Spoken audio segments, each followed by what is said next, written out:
प्रणाम करके चले गए। ब्रह्मा जी नारद जी से कहते हैं कि बेटा, एक बार हमसे बड़ा भारी अपराध हो गया।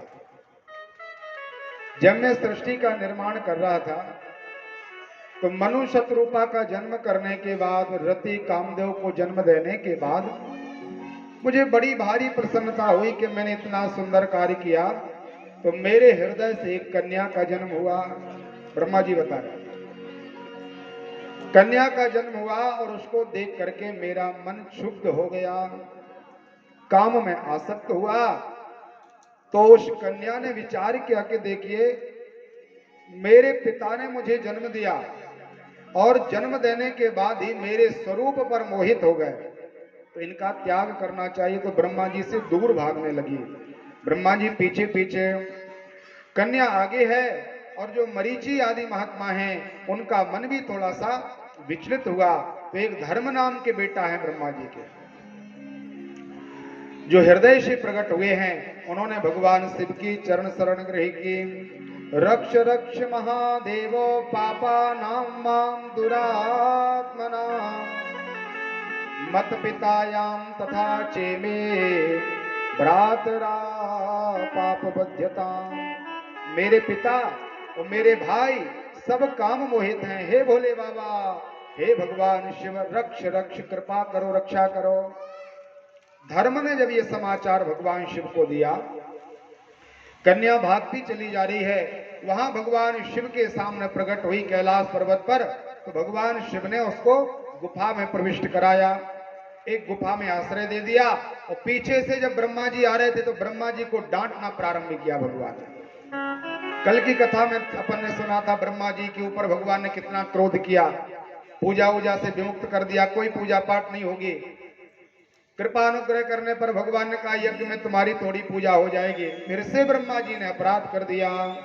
भोले बाबा ने कहा, ब्रह्मा जी आप बार बार अपराध करते हो, अब तो मानो हम आपको समाप्त कर देंगे।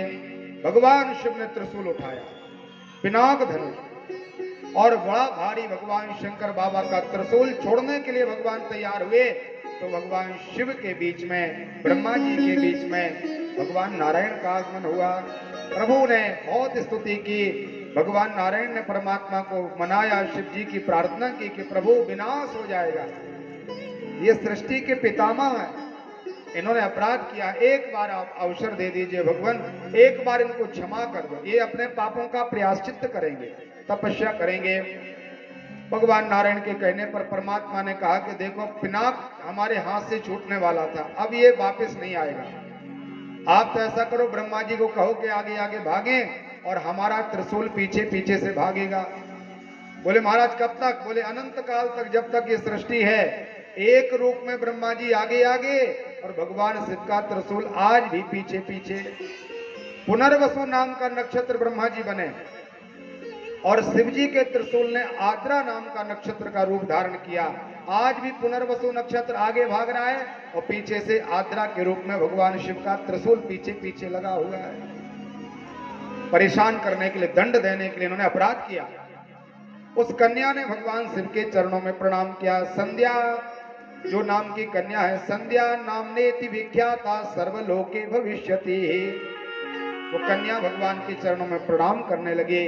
भगवान से कहा, प्रभु आपकी भक्ति का आश्रय प्रदान करो। तो इस देवी ने, जो कल अपन ने कथा सुनी थी, इसने ओम शिवाय नमः वशिष्ठ जी से मंत्र लेकर के, गुरु बना करके, और ये जैसे माताओं के लिए मंत्र पढ़ना चाहिए वैसे ही नमः शिवाय मंत्र का घोर तप प्रारंभ किया। तपस्या करते करते उसका तेज पुंज बढ़ गया। भोले बाबा ने प्रकट होकर के दर्शन दिया और प्रभु ने कहा, बेटी घोर तप किया है तुमने, कौन सी कामना है, कामना बताइए क्या चाहिए। तो कन्या कहने लगी, भगवान यदि आप हमारे ऊपर प्रसन्न हैं तो हमें आप 3 वरदान दे दो। 3 कामनाएं हैं। पहली कामना हमारी ये है प्रभु कि जो भी बालक या बालिका जन्म ले तो जन्म लेते समय उसकी ऐसी आकृति ना हो कि किसी के भी व्यक्ति के मन में काम प्रकट हो जाए, मन क्षुब्ध हो जाए, जन्म लेते समय किसी का काम भाव ना हो। दूसरा वरदान हमें ये दीजिए कि हमारे अंदर ऐसा सत्य आ जाए कि कोई भी कामुक पुरुष हमें स्पर्श करे या हमें धृष्टता पूर्वक स्वीकार करे तो ऐसा व्यक्ति या तो नपुंसक हो जाए या फिर तत्काल हमारे सामने भस्मसात हो जाए।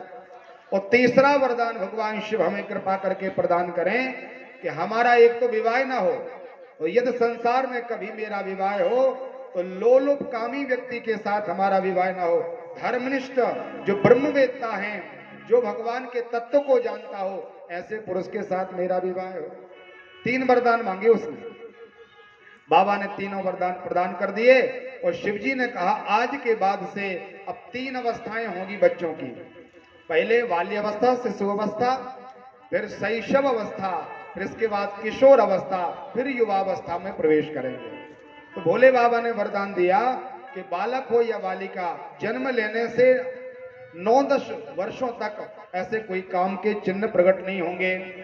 और उस देवी से कहा कि बेटी तूने कहा कि मेरे शरीर को कोई स्पर्श ना करे, इसलिए तुम ऐसा करो, इस शरीर को भी पूरा कर दो। इस शरीर के पूरा करने का विधान ही है आपका इस प्रकार से स्वरूप या शरीर को देख करके विधाता जैसे महात्माओं के अंदर क्षोभ हो गया तो संसार में जहां तुम जाओगे अनेक प्रकार के व्यक्ति काम में आसक्त हो जाएंगे और वो सब मर जाएंगे जलकर, इसलिए शरीर को पूरा कर दो। तो भगवान शिव की आज्ञा से एक चंद्रभागा नाम की कोई नदी है, उसके किनारे पर मेधातिथि नाम के महात्मा यज्ञ कर रहे हैं। यज्ञ का कुंड प्रज्वलित है और उसी अग्नि में आकर के उस देवी ने अपने शरीर को पूरा कर दिया। जैसे ही शरीर को उसने यज्ञ में पूरा किया तो शरीर से 3-4 पुंज निकले। जो 4 पुंज हैं वही 4 प्रकार की संध्याओं में परिवर्तित हो गए। प्रातःकाल की संध्या, ठीक दोपहर के 12 बजे की संध्या, शाम के समय की संध्या और अर्धरात्रि की तुरीय संध्या। ठीक 12 बजे भी एक संध्या है जिसे तुरीय संध्या कहा गया। इन 4 भागों में उस कन्या का तेज स्थापित हुआ। उस समय से संध्याओं का आश्रय हो गया। चारों में अलग अलग नियम है, अलग अलग पूजा की पद्धति है। उन संध्याओं का आश्रय लेकर के जीव अपने शरीर को पवित्र करता है और भोले बाबा की कृपा हुई। वही कन्या आगे चल करके महात्मा अत्रि महाराज और अनसुईया के यहाँ से अरुंधति के रूप में जन्म लेती हैं और महात्मा वशिष्ठ के साथ उनका विवाह हुआ, क्योंकि तीसरा वरदान मांगा था कि कोई धर्मनिष्ठ व्यक्ति के साथ हमारा विवाह है। तो वशिष्ठ जैसे महात्मा परम ज्ञानी, इनके साथ मैया का विवाह संपन्न हुआ। बोल काशी विश्वनाथ भगवान की जय हो। अब इस प्रकार से ब्रह्मा जी जब पीड़ित हुए और त्रिलोकी में यह भाव हो गया कि ब्रह्मा जी ने कामदेव को नहीं जीता, ब्रह्मा जी का अपमान सा होने लगा। तो एक बार ब्रह्मा जी को लगा कि एक ऐसा कोई युक्ति या उपाय किया जाए जिसके कारण भगवान शिव के मन में भी क्षोभ उत्पन्न हो जाए, भोले बाबा का मन भी काम में आ जाए, ऐसा कोई उपाय करें। तो ब्रह्मा जी अपने बेटे के पास गए जिसका नाम दक्ष है। दक्ष से प्रार्थना की, कहा बेटा इस प्रकार से आपके पिता का अपमान संसार में हो रहा है, सब अपमान करते हैं मेरा, कोई उपाय करो ताकि जो भोले बाबा ने मुझे दंड दिया है तो भगवान शिव का मन भी क्षोभित हो जाए।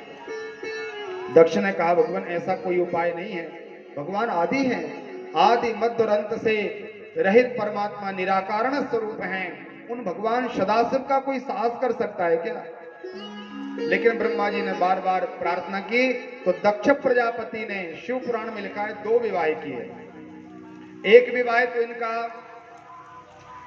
प्रसूति नाम की कन्या के साथ संपन्न हुआ और दूसरा विवाह इन्होंने असकनी के साथ किया हुआ है। ब्रह्मा जी का आदेश लिया और दक्षा असकन्यामा वैरिण्याम सुपुत्रात् मोहिनी, ब्रह्मा जी ने विवाह संपन्न करा दिया और दक्ष से कहा कि आप ऐसा करो, जगत जननी आदि शक्ति पराम्बा की आराधना करिए, भगवती को मनाओ।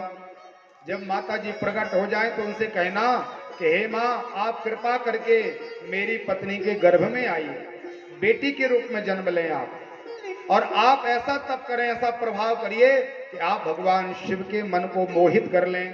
बाबा विश्वनाथ जी इस समय अभी जो हैं किसी प्रकार के पाणिक ग्रहण में या ग्रस्त जीवन में प्रवेश नहीं है, इसलिए आप कृपा करके हमारी ये प्रार्थना स्वीकार करो। ब्रह्मा जी ने अपने बेटा दक्ष से कहा। दक्ष प्रजापति ने सुंदर विवाह संपन्न किया।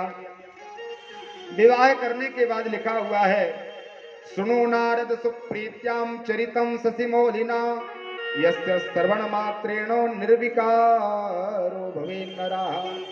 हे नारद, भगवान चंद्रमौली भोले बाबा का चरित्र अब श्रवण करें, जिसका अध्ययन, पठन और पाठन, श्रवण और गायन दोनों ही व्यक्तियों को निर्विकारी बना देता है, सभी प्रकार के पापों से मुक्त कर देता है।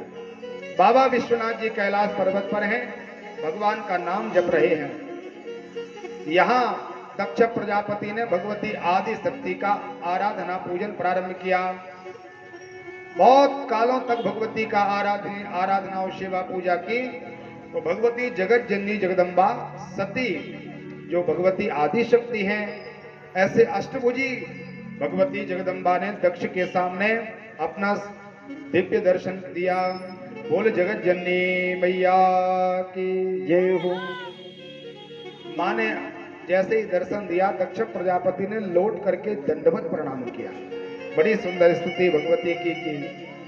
नमामिं त्वं महादेवीं महाभय विनाशने महादुर्ग प्रशमने महाकारुण्य रूपणे जगदम्ब महामाये जगदीशे महेश्वरी प्रसीद भक्त वरदे जगन्माये नमोस्तुते। बड़ी सुंदर स्तुति की है। स्तुति करने के बाद महात्मा दक्ष प्रजापति ने भगवती के चरणों में प्रणाम किया और कहा, माँ तुष्टो हम दक्ष भवता सद्भक्त्या नाम। आप हमारे ऊपर प्रसन्न हैं माँ, तो आप कृपा करके केवल एक कार्य करें।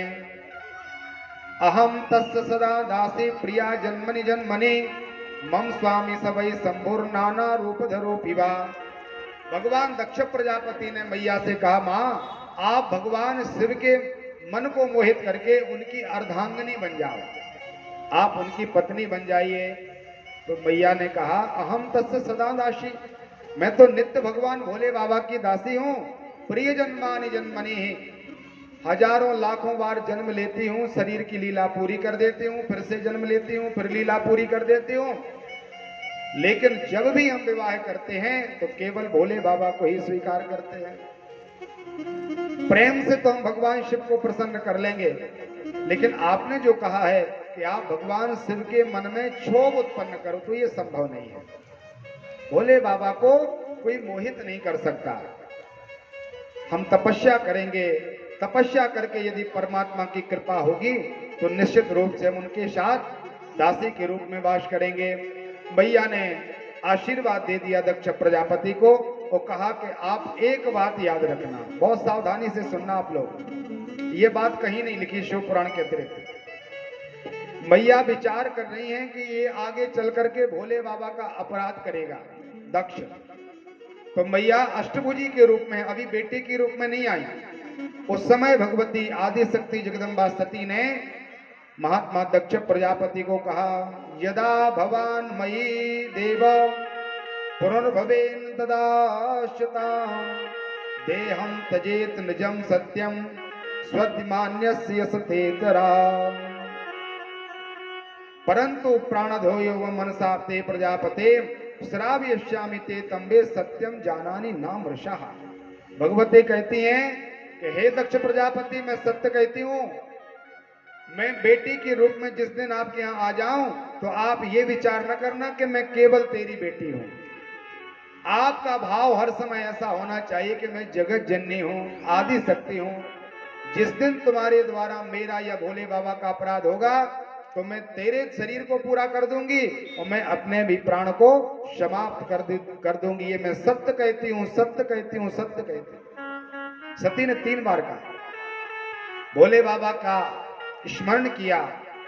तो यहाँ दक्ष प्रजापति ने मैया के चरणों में प्रणाम किया और कहा, मैया अरे आपका अपराध कौन कर सकता है, आप आद्या शक्ति हो और भोले बाबा का तो अपराध करने का ही प्रश्न नहीं है, उनका साहस संसार में कोई नहीं कर सकता।